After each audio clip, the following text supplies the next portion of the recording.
My name is Dr. Arun Bhanot. Today I'm going to talk about the role of facet joint syndrome in the origin of back pain and what are the things we need to understand about facet joint pain and what are the corrective measures that we can undertake to get relief from such kind of a nagging back pain. Our spine is a combination of multiple bones stacked one over each other. These are the vertebrae, the bones in the spine. 1, 2, 3, 4, 5. These are the lumbar 5 vertebrae. The nature has given us these vertebrae stacked one over each other to allow an erect posture. But this spine is not a rigid or a stiff column. It is a flexible column. That is the reason we are able to bend, twist, run, and all these movements are permissible because of the flexibility given to us by nature in our spinal column. Flexibility is derived from two main sources. One is the intervertebral disc, the soft cartilage gel-like structure that lies here in between the two adjacent vertebrae and which is compressible, which can permit some kind of a shock absorption effect. And the second mobility comes from the back, which is the facet joint. This is the facet of one vertebra, this is the facet of the other vertebra. So these are the two bones that articulate each with each other, and you can see the movement is happening at the joint in the back and at the disc in the front. So this part of the vertebra is facing the front and this part of the vertebra is the back. When we touch our back, and the hard bony prominence that we feel is this process that we call as spinous process. So disc is also possible sources of back pain, but facet joint can also lead to back pain in significant number of cases. So facet joint, as I already told, these are the facet, these are the articulating processes. These bony prominences are covered with shiny layer of cartilage, that is the smooth shiny layer that permits smooth gliding of the two adjacent bones with each other. This shiny layer is also lubricated for a smoother function of the facet joint movement by a lubricant fluid that we call as synovial fluid. So we can see here again in the picture. So this is the vertebra on the top, this is the vertebra on below. In between the two vertebra we can see this blue colored thing. This is called as an intervertebral disc, and in the back we can see this bone is coming from this vertebra and going down, and this bone is coming from this vertebra and going up, and in between these two, this is the facet joint where the movements of the back happen. Here, this is another model of the spine, the lumbar spine.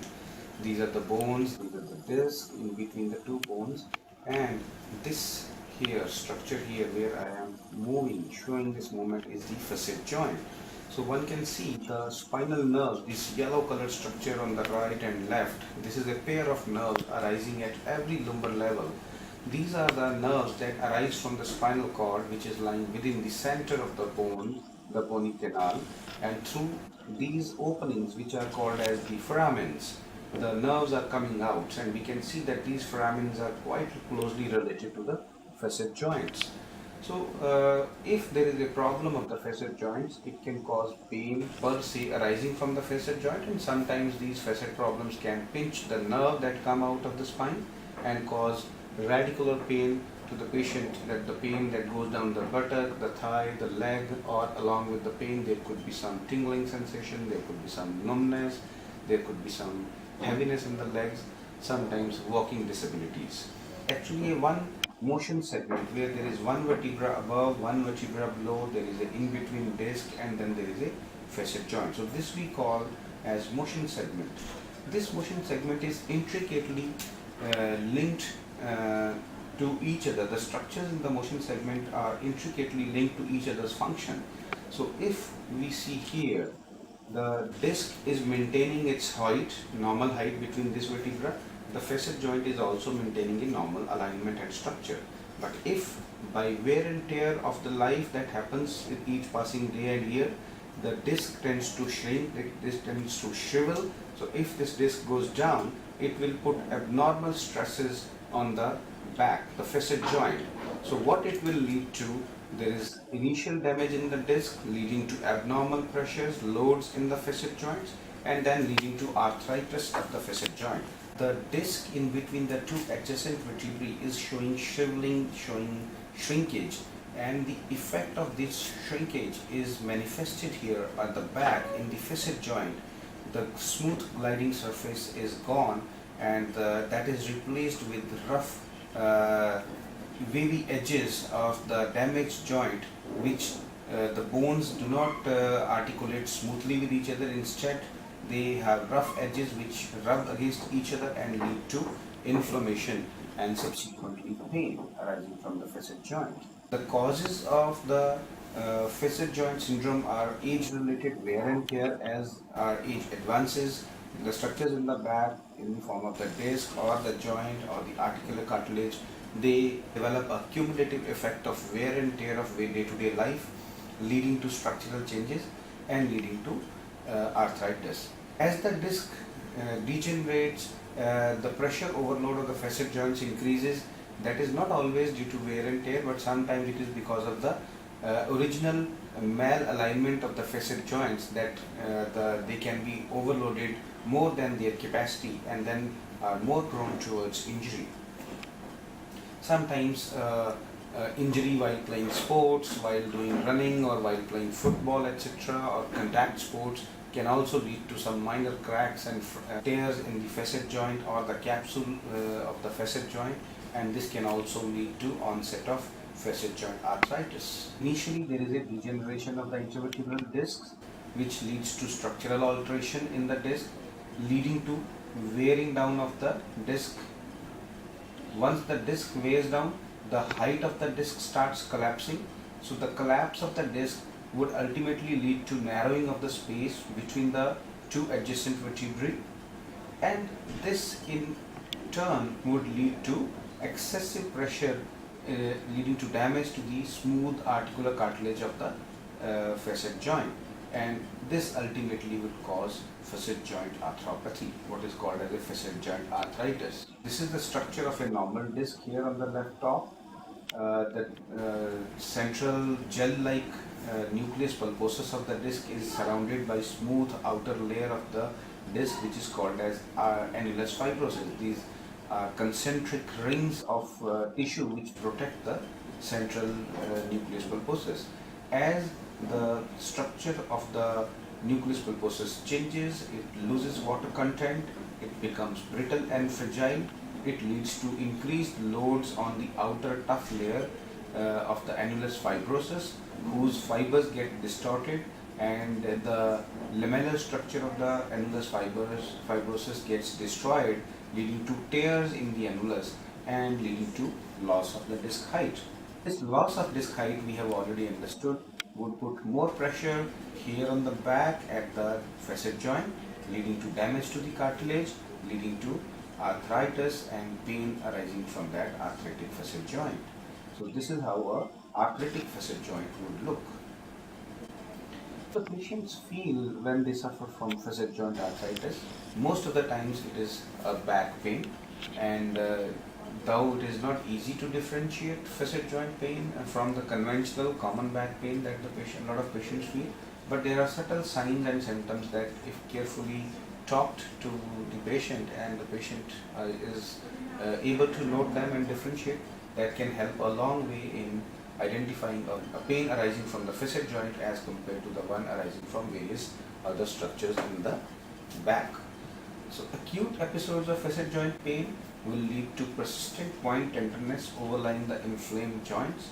It can also cause discomfort, especially while leaning backward. Most of the times people think that bending forward is the cause of symptoms or cause of back problem, but facet joint arising pain usually would recur or get reproduced when the patient is made to bend backwards.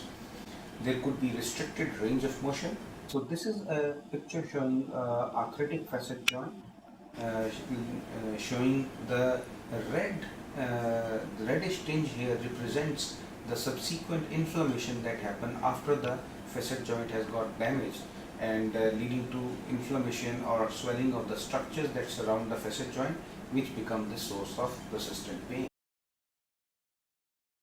as given by the patient and noted down by the treating physician, and then the doctor would do some examination on the patient's back, doing checking for the tender spots, location, and the type of things or movements that aggravate or reduce the symptoms. We may do x-rays and CT scan that can elicit the damage within the facet joint in a more precise manner, and sometimes bone scan and MRI scan can also be used to find out the damage done with the facet. The treatment of the facet joint syndrome is mostly conservative. When we say conservative, conservative means that the patients do not require any major surgical intervention to treat this pain if they are given a supportive care in the form of medication, in the form of cryotherapy like ice pack or ice massage, then using some physical therapy modalities like ultrasonic therapy or electric stimulation or muscle stretching. These all things can help a long way in treating as well as preventing the pain arising of the facet joint.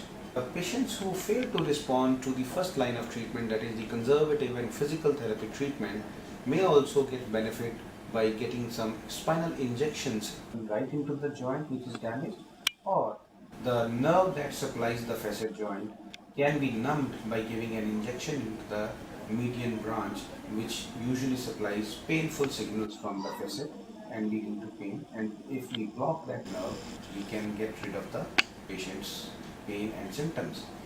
Sometimes these blocks can be combined with a cortisone block, where a small dose of steroid is injected into that affected area, leading to a reasonably mid-term to long-term relief of symptoms from a few months to a few years.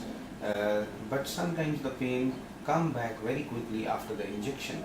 So in such cases, if the pains come back after the facet joint injection or the median branch injection, which is done under the control of a fluoroscope is a X-ray television where the surgeon is able to localize the exact target area in the patient's back, identify the bony structures and landmarks, and is able to deliver the needle into the target area very precisely.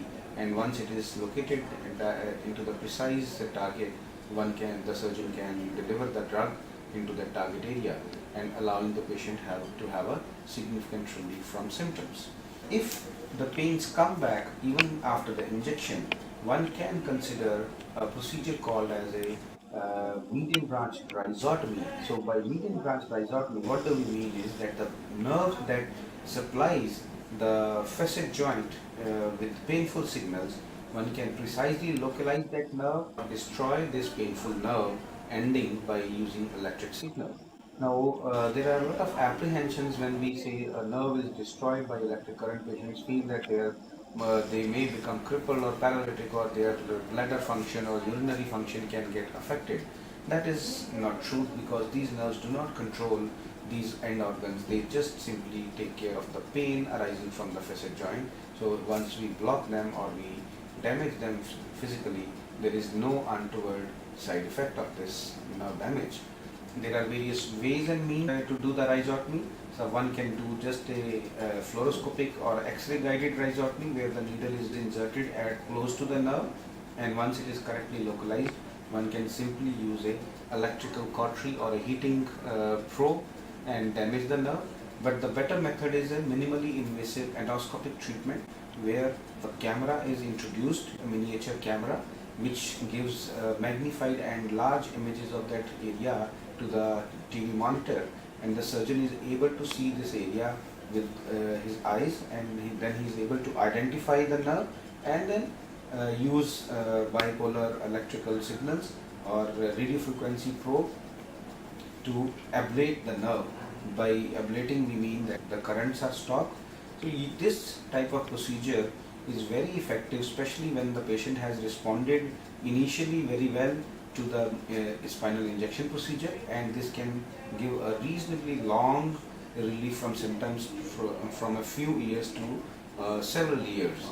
So this is one of the most modern treatment to help patients recover from facet joint pain. When everything else fails, one can just block the facet joint by surgical technique where the surgeons will put in screws across the damaged motion segment. So one can see here the screws are put from one vertebra to the other, from uh, starting from the back and putting right into the vertebral body, another screw put starting from the back put into the vertebral body, and the in between facet joint here that can be uh, curated, that can be prepared for receiving bone graft, or one can put a bone graft in between the two vertebral body and also freshen up the surfaces of the facet joint to receive the autologous bone graft, that the bone that is taken from the patient's body and inserted at the area where we want to block the motion. So fusion surgery means that the painful motion, the movements which were causing pain, they are stopped by blocking using these screws and rods and putting in a bone graft. Once the fusion happens, there is no movement and the patient gets full relief of his symptoms arising out of a facet joint pain.